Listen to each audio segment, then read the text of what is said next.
coming out of the 5th chapter of Mark, verses 21 to 43.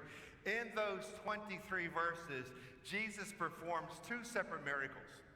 And he performs these miracles using the exact same method. It turns out to be that in all 4 of the Gospels, Matthew, Mark, Luke, and John, Jesus always uses the same method to heal and to cure. Well, let's take a look at the very first miracle and what Jesus does to heal this person. It says there was a woman afflicted with hemorrhages for 12 years. She had heard that about Jesus and came up behind him in a crowd and touched his clothes. She said, "If I but touch his clothes, I shall be cured." Immediately her flow of blood dried up, and she felt in her body that she was healed of her affliction. 5th chapter, Mark, verses 21, 23, and 24. When you look at that section, do you see how she was healed? Does anyone recognize it? Well, if you know what happened, hold that in your heart, hold that in your mind. Let's take a look at the next miracle and see if the same method is also used. This is the second one.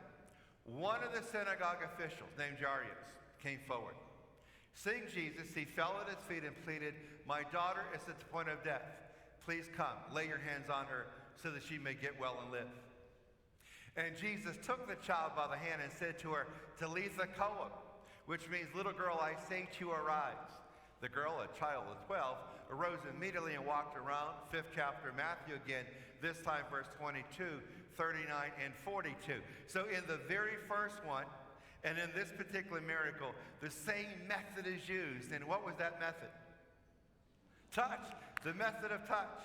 Leo Buscaglia, the great child psychologist, said that the greatest healing power in the world is the power of touch. Have you ever been lonely? You felt beaten down. Oh, you need someone as a family member, a friend to walk over to you and pat you on the back, to give you a little hug. And immediately you feel so much better. Leo Buscaglia once said that when God created human beings, he gave us arms so that we can reach out and touch someone because of the incredible power of touch. Matthew, Mark, Luke, and John. Every miracle that Jesus performs, he always uses the gift of touch. Booker T. Washington, the great African-American educator of the late 1800s, said that if you want to lift yourself up and make yourself feel good, you first start by lifting someone else up. And when you raise someone else up, then it makes you feel good. That's your reward. By reaching out and touching someone else, it actually is touching yourself. That's a residual effect of using these arms in a positive way to lift up a soul that feels beaten down. You know, last week we had the ordination ceremony in Greensburg. 3 men were ordained priests for the Diocese of Greensburg. It's a ceremony that took a little over 2.5 hours. But the actual conferral of the priesthood occurs when the bishop doesn't say a word at all. And what happens is this. The young man to be ordained a priest walks up to the bishop. This is true in every ordination ceremony, including mine. The young man on Saturday, those 3 to be ordained priests, they walked up to the bishop.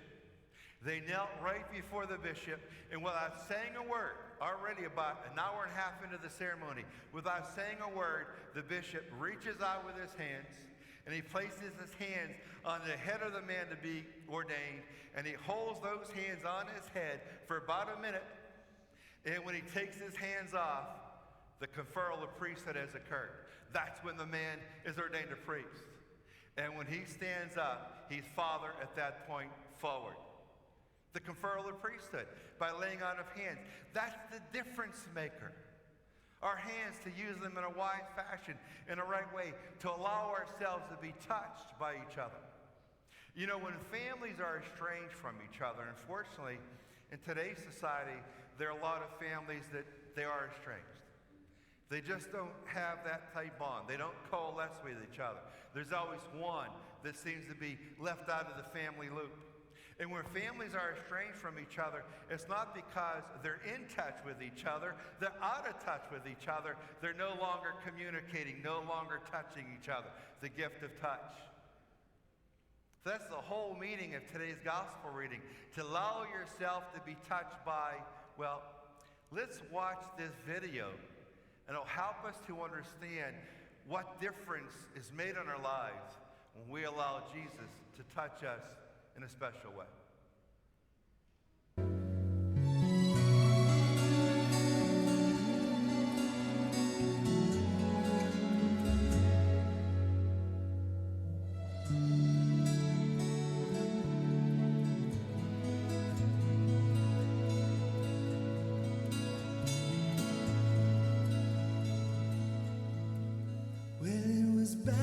Scarred, and the auctioneer felt it was hardly worth his while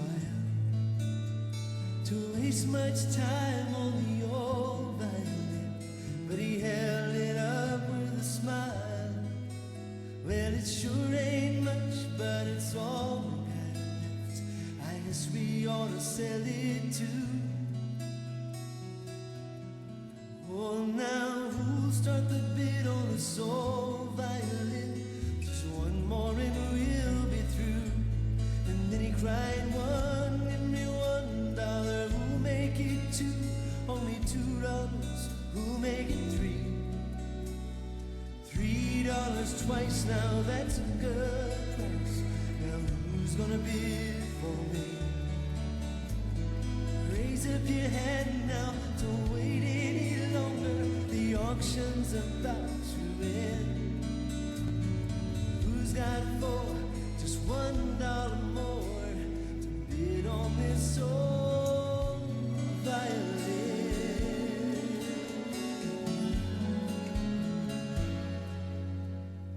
La la la. Well, the air was hot and the people stood around as the sun was setting low. From the back of the crowd, a gray-haired man came forward and picked up the bow. He wiped the dust from the old violin, then he tightened up the strings.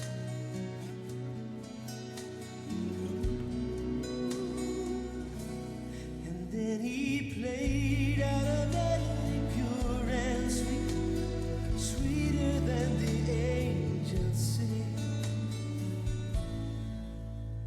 And then the music stopped, and the auctioneer, with a voice that was quiet and low, he said, now what am I bid for this old violin? Then he held it up with a bow.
And